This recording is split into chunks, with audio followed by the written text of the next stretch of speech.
Hello पिला माने प्रयास क्लासेस रो आज सेशन को तुम मान को स्वागत। हैप्पी दीपावली। एई दीपावली पर्व एई आलोकर पर्व तुम जीवन रे अफुरंत आलोक भरी देउ एई कामना सहित मु आज सेशन आरंभ करुची। आमे ओआईएसएफ कांस्टेबल एग्जाम पई मॉक टेस्ट सब डिस्कशन करूचे। निश्चय सबुतक मॉक टेस्ट तुम देखुथिबो। जदि कोनसी गोटिए मॉक टेस्ट तुम देखि पारना कोनसी कारणरू ताहले सबुतक मॉक टेस्ट रो प्लेलिस्ट रो लिंक मु डिस्क्रिप्शन में देई नउची। समय सुविधा देखी निश्चय सबुतक मॉक टेस्ट आरंभ रु शेष जाए देखि नब। आज आमे कंप्यूटर रो आउ गोटिए मॉक टेस्ट करिबा। एटा कंप्यूटर रो मॉक टेस्ट नंबर 8। एथिरे परीक्षा रे पढिया बळी 15 टी प्रश्न अछि। तेनु खाता पेन धरी बसी जाओ। प्रति क्वेश्चन पर वीडियो को पॉज करनी क्वेश्चन को अटेम्प्ट करबा पे चेष्टा करिवो। आ शेष को कमेंट सेक्शन रे निश्चय निजर स्कोर जणैबो। किंतु ता पूर्व कहनिए तुमर पर्व एई आलोकर पर्व दीपावली भलरे निश्चय कटिबो। टिके केयरफुल रहिले किंतु मु ए वर्ष दीपावली निश्चय पालन करि परिबि नाही। काहे कि ना मोर देह टिके भल नाही। कोन भल नाही देखिले जानि परिबो। एई देखिनियो मोर एई डाहाण आखिटा गोटे कोन विषाक्त जीव मु भाबुतली बिरुडी कोन हेतिबो मारि देइची। पर दिन रो कथा काली घियो लगेली कहली भल होई जीवो ना किंतु भल हलानी। आज मेडिकल जाइतिली गोटे आविल इंजेक्शन लगेली आउ लगेली गोटे प्राइमाकोट इंजेक्शन। तापरे निरामय केंद्र मिलगला 2टा टैबलेट पैन 40 आउ सेट्रिजिन। किंतु बाहरु किनिया पड़ला 2टा टैबलेट 10 टी लेखाएं। ताहले आउ डेरी करिबानी मु खाली कहबा कथा जे एई सिचुएशन रे मु तुम सामने रे बसची तुम मान पई वीडियो बनाउची। तेणुक निश्चय वीडियो को लाइक करनब सांग मान सहित बहु मात्रा शेयर करनब। कौन कहूच एबे आस देखिबा प्रथम प्रश्न कौन अछि। ए कंप्यूटर इज ए और आन ऑप्शन अछि mechanical device, electronic device, electrical device, networking tool. को ऑप्शन टा चूज कला उत्तर होची ऑप्शन बी इलेक्ट्रॉनिक डिवाइस। काहे कि ना कंप्यूटर रे गुडाए इलेक्ट्रॉनिक कंपोनेंट थाए। सेही सब इलेक्ट्रॉनिक कंपोनेंट को नहीं कंप्यूटर गढ़ा से कंप्यूटर हूँ गोटे इलेक्ट्रॉनिक डिवाइस। जे मैंने ऑप्शन बी चूज करथिला से मैंने ठीक करछ। देखिबा 2 नंबर प्रश्न which of the following groups consist of only input devices. को ऑप्शन रे खाली इनपुट डिवाइस ही अछि। भाभी चिंती चूज कर। तुम जानिथिबो इनपुट डिवाइस होची कोन हार्डवेयर।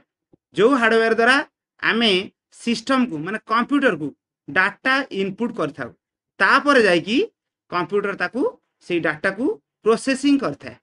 ताहले निश्चय तुम कौन करथिबो ऑप्शन डी ही करथिबो। माउस कुह कि कीबोर्ड कुह कि स्कैनर कुह ए सब द्वारा डाटा आमे सिस्टम को इनपुट करथाए। तेणु ये 3टा जाक इनपुट डिवाइस। तुम कह अलग ऑप्शन सब कहीं ना सबुतिरे माउस और कीबोर्ड अच्छी ना कि किंतु ये जो मॉनिटर अच्छी एटा कौन इनपुट डिवाइस ना एटा आउटपुट डिवाइस। प्रिंटर एटा मध्य आउटपुट डिवाइस। प्लॉटर ये गोटे टाइप रो प्रिंटर तेणु ये मध्य आउटपुट डिवाइस। स्कैनर तुम स्कैन करथिबो डॉक्यूमेंट आउ ताको अपलोड करथिबो ता माने स्कैनर होची इनपुट डिवाइस। देखिबा परवर्ती प्रश्न 3 number second generation computers were made of. कोउथिरे गढ़ा थिला सेकेंड जनरेशन कंप्यूटर। ऑप्शन तुम सामने रे भाभी चिंती चूज कर करनेला। उत्तर होची ऑप्शन बी ट्रांजिस्टर। एई देखिनियो प्रथम जनरेशन कंप्यूटर वैक्यूम ट्यूब सेथिरे थिला। द्वितीय जनरेशन रे ट्रांजिस्टर थिला। थर्ड जनरेशन रे इंटीग्रेटेड सर्किट आउ फोर्थ जनरेशन रे एडी देखो VLSI लिखाई छी तार फुल फॉर्मेट लिखाई छी very large scale integration. Fifth generation रे ULSI बा अल्ट्रा लार्ज स्केल इंटीग्रेशन थिला। क्वेश्चन एमती आसुची तेनु मन देकी पढ़ नब जहा जानि न लिखि नब। देखिबा ए क्वेश्चन टी the blinking symbol on the computer screen when you open any text editor is called. Logo, mouse, palm, cursor ये सब थिला ऑप्शन चूज करने ला। जदि तुम्हें ऑप्शन डी चूज करथबो ताल तुम्हें ठीक करछ। जो ब्लिंकिंग सिंबल माने जोटा दब दब करूताए कंप्यूटर स्क्रीन ऊपर ଯେତେବେଳେ କିଛି ଗୋଟେ ତୁମେ ଲେଖିଥିବ ଆଉ ଏଡିଟିଂ କରିବା ପାଇଁ ଚାହୁଥିବ ସେଠି ଦପ ଦପ ହଉଥିବ ସେଇଟାକୁ କୁହନ୍ତି କର୍ସର। ବୁଝିଗଲା ନା? ତମେ ଯୋଉଠି ଲେଖିବାକୁ ଚାହିଁବ ସେଠି ଲେଫ୍ଟ କ୍ଲିକ୍ କରିବ ହେଲେ କର୍ସର ଆସିଯିବ ଆଉ ତମେ ଯାହା ଟାଇପ୍ କରିବ ସେଇଠି ହିଁ ଲେଖି ହେଇଯିବ। ଉତ୍ତର ହେଲା ଅପସନ୍ ଡି କର୍ସର। କରିଥିଲ ତ? ଯଦି କରିଥିଲ ତାହେଲେ ତୁମର ଠିକ୍ ଅଛି। ଦେଖିବା এই প্রশ্নটি 5 নম্বর, which of the following is not a computer operating system? not a computer operating system। ଏଥି ମଧ୍ୟରୁ କିଏ କମ୍ପ୍ୟୁଟର ଅପରେଟିଂ ସିଷ୍ଟମ ନୁହେଁ? ପଢ଼ିନେଲ ନା? ତାହେଲେ ନିଶ୍ଚୟ ଚୁଜ୍ କରିସାରିବଣି। କୋଉ ଅପସନଟା ଚୁଜ୍ କଲ? ଉତ୍ତର ହେଉଛି ଅପସନ୍ ଏ। ଏ ସବୁତକ କମ୍ପ୍ୟୁଟର ଅପରେଟିଂ ସିଷ୍ଟମ, କିନ୍ତୁ ଆଣ୍ଡ୍ରଏଡ୍ ଏଇଟା ହେଉଛି ଫୋନ୍ ଅପରେଟିଂ ସିଷ୍ଟମ, ମାନେ ମୋବାଇଲ ଫୋନ୍ର ଅପରେଟିଂ ସିଷ୍ଟମ ହେଉଛି ଆଣ୍ଡ୍ରଏଡ୍। ତୁମେ ସବୁ ପ୍ରାୟ ଆଣ୍ଡ୍ରଏଡ୍ ଫୋନ୍ ହିଁ ଧରିଥିବ। ଏଇ ଦେଖିନିଅ ଆଉ କିଛି ମାନେ ଫୋନ୍ର ଅପରେଟିଂ ସିଷ୍ଟମର ନାଁ। ଆଣ୍ଡ୍ରଏଡ୍ ତ ଆମେ କଥା ହେଲେ ଯେଉଁ iOS ମାନେ ଆଇଫୋନ୍ ଅପରେଟିଂ ସିଷ୍ଟମ। ଯିଏ ଆଇଫୋନ୍ ଧରିଥିବ ତାର ଅପରେଟିଂ ସିଷ୍ଟମ ହେଉଛି iOS ମାନେ iPhone operating system. Windows operating system ଇଏ ମଧ୍ୟ ମୋବାଇଲ ଫୋନ୍ର ଆଗରୁ ଆସୁଥିଲା ନୋକିଆର ଲୁମିଆ ସେଟ୍, ସେଥିରେ এই অপরেটিং সিস্টম ଥିଲା। ନୋକିଆର ସାଧାରଣତଃ এই ୱିଣ୍ଡୋଜ୍ ଅପରେଟିଂ ସିଷ୍ଟମ। ଦେଖିବା এই ପ୍ରଶ୍ନଟି ମାନେ 6 নম্বର ପ୍ରଶ୍ନ। The chemical equation of water is H2O। ଏଇଟା ସମସ୍ତେ ଜାଣିଥିବ, କିନ୍ତୁ ପଚାରିଛି କ'ଣ? which of the following MS word features can be used to write H2O? H2O ମାନେ ଏମିତି 2 ଟାକୁ ତଳକୁ ଲେଖିବା ପାଇଁ ସେ କହିବା କଥା ଏ ଯୋଉ 2 ଟାକୁ ତଳକୁ ଲେଖିବା ପାଇଁ ଏଇ ସବୁ ଫିଚର ଭିତରୁ କୋଉ ଫିଚରଟା ଆମେ ୟୁଜ୍ କରିବା? Drop cap, superscript, subscript, strikethrough. Choose କରିନେଲ ନା? କୋଉ ଅପସନଟା ଚୁଜ୍ କଲ? ଯଦି ତୁମେ ଅପସନ୍ ସି ଚୁଜ୍ କରିଥିବ ତାହେଲେ ତୁମେ ଠିକ୍ କରିଛ। ସବସ୍କ୍ରିପ୍ଟ ତଳକୁ ଲେଖିବା ପାଇଁ ସବସ୍କ୍ରିପ୍ଟ। ଯଦି ତୁମେ କହିବ ଏକ୍ସ ର ସ୍କୋୟାର ଲେଖିବା କି ଏକ୍ସ ର କ୍ୟୁବ୍ ଲେଖିବା ତାହେଲେ ଏଇ 2 ବା 3 ଉପରକୁ ଲେଖିବା ପାଇଁ ସୁପରସ୍କ୍ରିପ୍ଟ ଅପସନ୍ ଆମେ ୟୁଜ୍ କରିବା। ଡ୍ରପ୍ କ୍ୟାପ୍ ତୁମେ ଜାଣିଥିବ, ଯେଉଁ ସମ୍ବାଦପତ୍ରରେ ପ୍ରଥମ ଲେଟରଟା ବଡ଼ ହେଇକି ଲେଖା ହେଇଥାଏ, 2-3ଟା ଲାଇନ୍ ନେଇଯାଇଥାଏ, ତାକୁ କୁହନ୍ତି ଡ୍ରପ୍ କ୍ୟାପ୍। ଆଉ ଷ୍ଟ୍ରାଇକ୍ ଥ୍ରୁ ମାନେ ଲେଖା ତ ହେଇଥିବ କିନ୍ତୁ ତା ଉପରେ ଏମିତି ଗାର ପଡ଼ିଥିବ। Strikethrough ବୁଝିପାରୁଥିବ?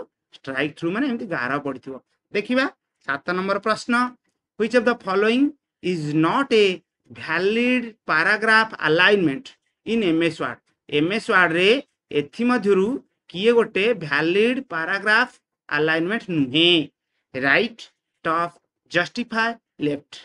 କରିନେଲ ନା? କୋଉ ଅପସନଟା ଚୁଜ୍ କଲ? ଉତ୍ତର ହେଉଛି ଅପସନ୍ ବି, ଟପ୍ ଆଲାଇନମେଣ୍ଟ। ଏମିତି କିଛି ଆଲାଇନମେଣ୍ଟ MS ୱାର୍ଡରେ ନାହିଁ।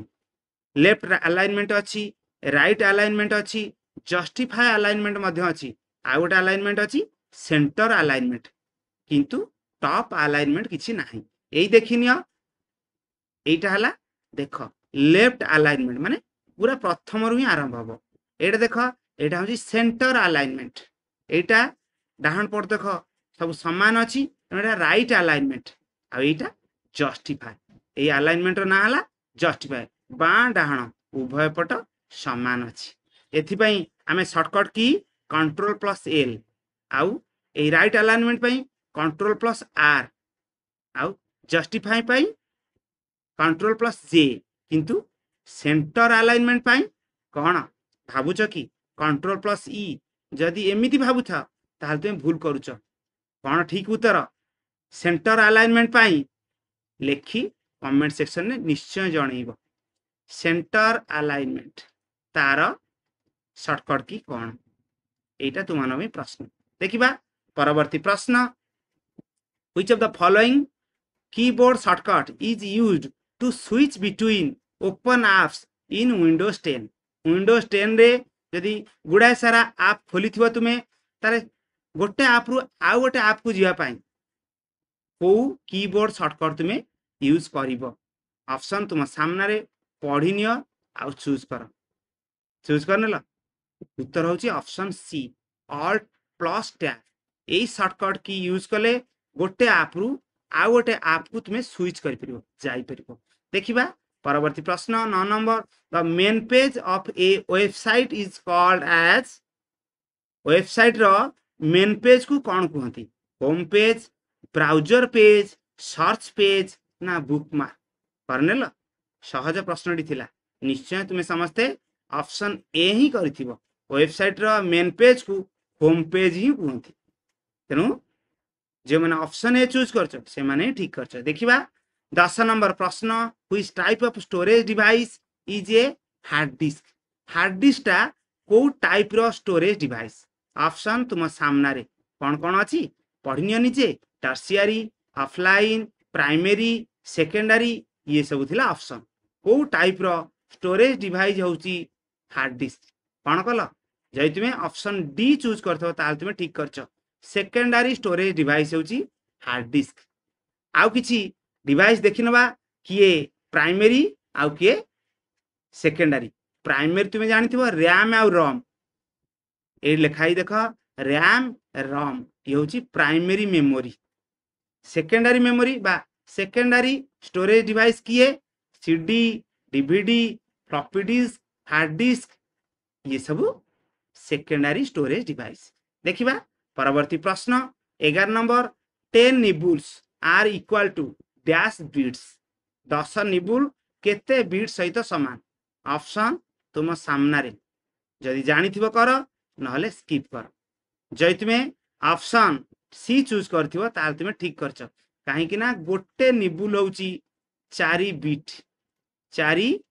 बीट माने हाफ बाइट मन रखिबो बुझिला ना गोटे निबुल जदि 4 बीट ताहले 10 निबुल हबो 4 रो 10 गुणा माने 40 बीट सेहित पई तो उत्तर हला ऑप्शन सी देखिबा 12 नंबर प्रश्न internet was started in India रे केबे इंटरनेट आरंभ होइतिला एई सब ऑप्शन अछि भाबी चिंती की चूज कर आ जदि जानि नथिबो जदि उत्तर तुमर भूल हुए ताहले निश्चय लिखि नबो काहे कि ना एमती क्वेश्चन आसी पारे उत्तर होची अगस्त 15 आमे जेबे स्वाधीनता दिवस पालन करू अगस्त 15 1995 मन रहिला तो भारत रे इंटरनेट आरंभ होइतिला 1995 अगस्त 15 रे तुमको की करथिला आरंभ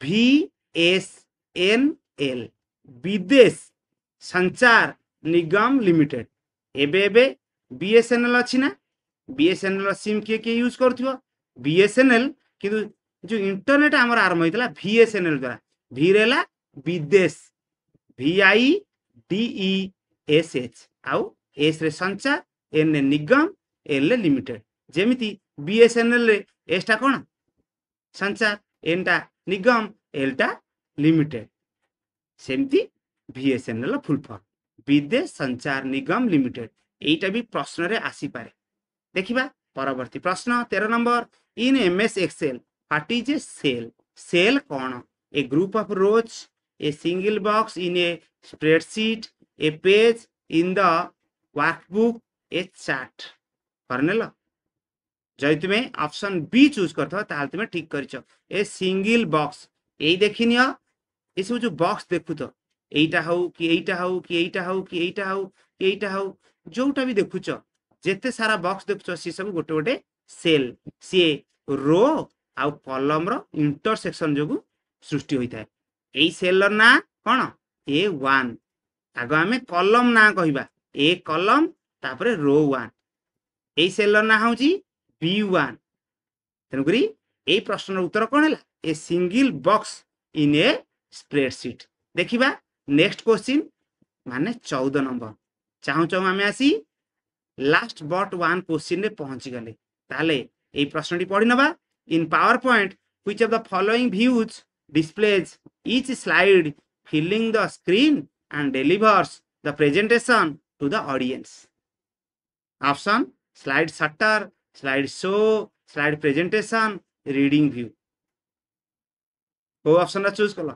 प्रश्नटी को यदि बुझी पारलनी आउ थरे पढ़ बुझ आ ठीक ऑप्शन कोन रहबो चूज कर उत्तर हबा ऑप्शन बी स्लाइड शो माध्यम रे हमें ऑडियंस सामना को हमें आनी थाए प्रेजेंटेशन ऑडियंस को सामना रे हमें प्रेजेंट करि थाए सब स्लाइड उडाक आ सब तक स्लाइड पूरा स्क्रीन टाकू फिल करि थाए उत्तर हला ऑप्शन बी देखिबा आज शेष प्रश्न 15 नंबर प्रश्न कोन अछि which of the following file extensions is used for an audio file बुझ आउ यही ऑप्शन भितर ठीक उत्तर कौन चूज कर सहज प्रश्नटी तुम्हें चाहिए निश्चय तुम उत्तर ठीक हो कौन कल उत्तर हूँ ऑप्शन सी MP3 एटा हूँ ऑडियो फाइल तुम्हें तो जानी XLSX एटा हूँ कौन एक्सेल रो पीपीटी माने पावर पॉइंट रो आउ DOCX माने डॉक्यूमेंट माने MS वर्ड रो